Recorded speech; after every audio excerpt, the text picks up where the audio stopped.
Hello, Ram Ram, नमस्ते। मैं हूँ मालती और आप लोगों के बीच में आज मैं एक बधाई गीत गाती हूँ। देखिए और सुनिए, समझिए कैसा लगता है। और पसंद आए तो लाइक सब्सक्राइब करिए।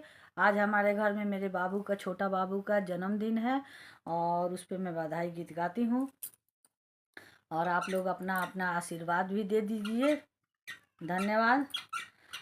बधैया बाजे आंगने में, बधैया बाजे आंगने में, बधैया बाजे आंगने में, बधैया बाजे आंगने में, होड़ी लवा खेलत पालेंगे में, होड़ी लवा खेलत पालेंगे में, बधैया बाजे आंगने में, बधैया बाजे आंगने में। राजा लुटावे अनधन सोनामा, राजा लुटावे अनधन सोनामा, अनधन सोनामा हो, अनधन सोनामा।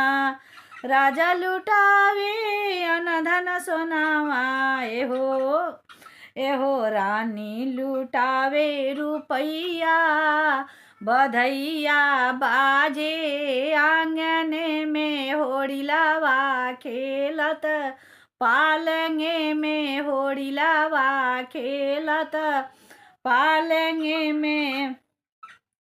सब सखियाँ मिली मंगल गावे, सब सखियाँ मिली मंगल गावे, मंगल गावे हो, मंगल गावे, सोहर गावे हो, सोहर गावे।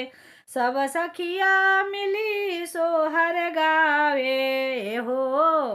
एहो आइल बा शुभ समैया, बधैया बाजे आंगने में, बधैया बाजे आंगने में, होड़ी लवा खेलत पालेंगे में, होड़ी लवा खेलत पालेंगे में, बधैया बाजत आंगने में।